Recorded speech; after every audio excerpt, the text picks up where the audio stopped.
আসসালামু আলাইকুম everyone, job circular today YouTube চ্যানেলের পক্ষ থেকে সকলকে জানাচ্ছি শুভেচ্ছা। আশা করি সকলে ভালো আছেন। শিল্প মন্ত্রণালয়ের বাংলাদেশ ক্ষুদ্র ও কুটির শিল্প কর্পোরেশনে বিশাল চাকরির একটি নোটিশ প্রকাশিত হয়েছে। এ সংক্রান্ত সকল বিষয় আপনাদের সাথে বিস্তারিত আলোচনা করব। কোন পদে কতজন নিয়োগ দেওয়া হবে, শিক্ষাগত যোগ্যতা কী কী লাগবে, কীভাবে আবেদন করবেন, সমস্ত বিষয় A to Z বিস্তারিত আপনাদের সাথে আলোচনা করব। তো অবশ্যই আপনারা ভিডিওটি না টেনে সম্পূর্ণ ভিডিওটি দেখবেন। আর যারা চ্যানেলটিতে নতুন এবং যারা এখনও চ্যানেলটি সাবস্ক্রাইব করেননি তারা অবশ্যই চ্যানেলটি সাবস্ক্রাইব করে আমাদের সাথেই থাকবেন।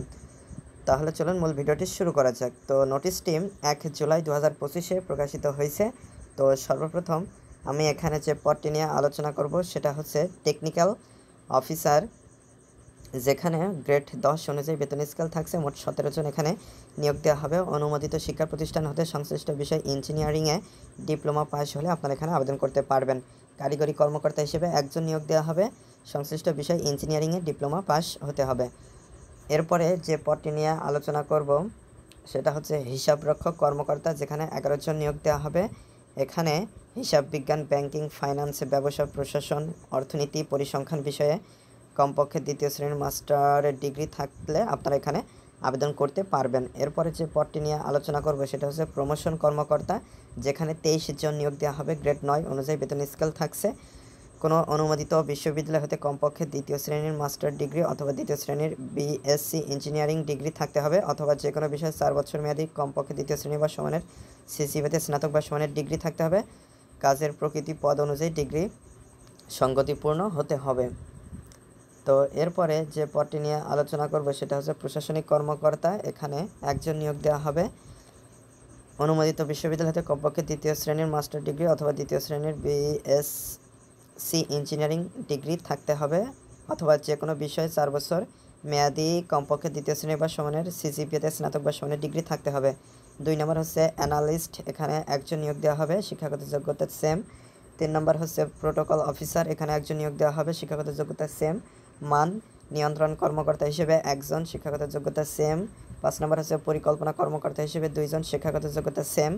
6 নম্বর প্রশাসনিক কর্মকর্তা, এখানে 2 জন নিয়োগ দেওয়া হবে। শিক্ষাগত যোগ্যতা সেম। 7 নম্বর কর্মী ব্যবস্থাপনা কর্মকর্তা একজন, গবেষণা কর্মকর্তা হিসেবে একজন, জরিপ ও তথ্য কর্মকর্তা হিসেবে 3 জন নিয়োগ দেওয়া হবে। তো এরপরে আরও কয়েকটা পদ রয়েছে। তো আমি এখন চলে যাচ্ছি পরের পদগুলোতে। এখানে দেখতে পাচ্ছেন অনেকগুলো পদ রয়েছে পরবর্তীতে। তো এখানে গাড়ি চালক হিসেবে 13 জন নিয়োগ দেওয়া হবে। কমপক্ষে 8ম শ্রেণী পাস হলে আপনারা এখানে আবেদন করতে পারবেন। নকশা সহকারী হিসেবে 3 জন, কমার্শিয়াল আর্ট অ্যান্ড নকশা 2 বছরের বাস্তব অভিজ্ঞতা থাকলে আবেদন করতে পারবেন। রিসেপশনিস্ট হিসেবে একজন, অফিস সহকারী কাম কম্পিউটার মুদ্রাক্ষরিক হিসেবে একজন। এরপরে রয়েছে সবচেয়ে বড় একটি পদ, অফিস সহকারী কাম কম্পিউটার মুদ্রাক্ষরিক হিসেবে 72 জন নিয়োগ দেওয়া হবে। এখানে স্থায়ী হিসেবে নিয়োগ দেওয়া হবে এবং গ্রেড 16 অনুযায়ী বেতন স্কেল থাকবে। কমপক্ষে এইচএসসি পাস হতে হবে। কম্পিউটার ব্যবহার সংক্রান্ত ওয়ার্ড প্রসেসিং, ডাটা এন্ট্রি এবং টাইপ ইত্যাদি সর্বনিম্ন গতি বাংলায় প্রতি মিনিটে 20, ইংরেজিতে প্রতি মিনিটে 20। মুদ্রাক্ষরণের প্রয়োজনীয় গতিবেগ থাকলে বিভাগীয় প্রার্থীদের জন্য শিক্ষাগত যোগ্যতা এসএসসি পর্যন্ত শিথিলযোগ্য। 29 নম্বর হচ্ছে টেকনিশিয়ান, যেখানে 5 জন নিয়োগ দেওয়া হবে। ইলেকট্রিশিয়ান হিসেবে একজন, মান নিয়ন্ত্রণ সহকারী হিসেবে 2 জন, উচ্চমান সহকারী হিসেবে 7 জন। কমপক্ষে স্নাতক ডিগ্রি থাকতে হবে। সংশ্লিষ্ট ক্ষেত্রে অভিজ্ঞতা সম্পন্ন প্রার্থীগণকে অগ্রাধিকার দেওয়া হবে।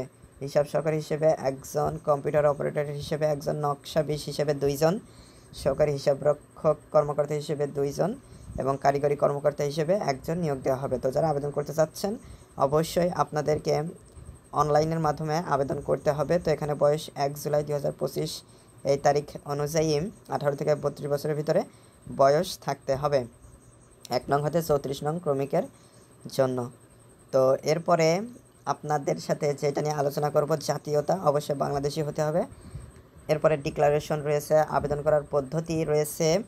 আপনারা অনলাইনে আবেদন করার জন্য আপনার ফোনের অথবা আপনার যে কোনো একটা ডিভাইস থেকে যে কোনো একটা ব্রাউজার সিলেক্ট করে bscic.teletalk.com.bd ওয়েবসাইটে আপনারা প্রবেশ করে ফর্মটা পূরণ করে খুব সহজে আবেদন করতে পারবেন। অনলাইনে আবেদনপত্র পূরণ ও পরীক্ষার ফি জমাদানের শুরুর তারিখ এবং সময় 7/7/2025 সকাল 10টা এবং এটা চলবে 6/8/2025 বিকাল 5টা। উক্ত সময়সীমার মধ্যে ইউজার আইডি প্রাপ্ত প্রার্থীগণ অনলাইনে আবেদনপত্র সাবমিটের সময় থেকে পরবর্তী 72 ঘন্টার মধ্যে SMS এ পরীক্ষার ফি জমা দিতে পারবেন। তো আজকে হচ্ছে গিয়ে 5 তারিখ। তো আর মাত্র একটা দিন সময় রয়েছে, যারা এখনও আবেদন করেন নাই দ্রুত এই একদিনের ভিতরে আবেদন করে নিতে হবে। তো আপনাদের হচ্ছে গিয়ে এখানে অনলাইনে আবেদনপত্রের প্রার্থী তার স্বাক্ষরের দৈর্ঘ্য 300 এবং প্রস্থ 80 পিক্সেল হবে এবং রঙিন ছবির দৈর্ঘ্য 300 এবং প্রস্থ 300 পিক্সেল।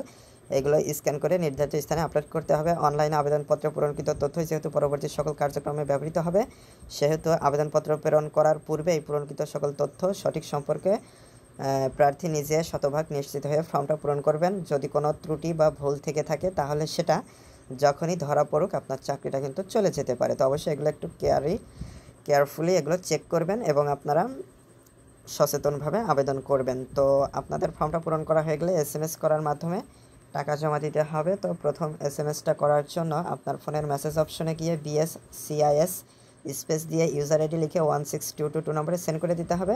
এরপরে আপনাদের দ্বিতীয় SMSটা করার জন্য BSCIS স্পেস দিয়ে ইয়েস লিখবেন, স্পেস দিয়ে পিন নম্বর দিয়ে 16222 নম্বরে সেন্ড করে দেবেন। এরপরে রিপ্লাই হিসেবে আসবে congratulations applicants name payment completed successfully for. তারকম একটা রিপ্লাই চলে আসলে আপনাদের আবেদনটা সম্পূর্ণ বলে গণ্য হবে। তো আপনাদেরকে SMS করে টাকা জমা দেওয়ার ক্ষেত্রে অবশ্যই টেলিটক প্রিপেড সিম ব্যবহার করতে হবে। আর ফর্মটা পূরণ করার সময় একটা নাম্বার চাইবে, সেখানে যে কোনো নাম্বার দিলেই হবে, বাট ওই নাম্বারটা সবসময় চালু রাখবেন, কারণ পরবর্তী নির্দেশাবলী ওই নাম্বারে SMS করার মাধ্যমে আপনাদেরকে জানিয়ে দেওয়া হবে। তো আশা করি মূল বিষয়টা বুঝতে পেরেছেন। তো আজকের ভিডিওটি এ পর্যন্ত। ভিডিও সংক্রান্ত কোনো মতামত থাকলে অবশ্যই কমেন্ট করে জানাবেন। তো পরবর্তী ভিডিওতে কথা হবে। আজকে এ পর্যন্তই। ধন্যবাদ সবাইকে।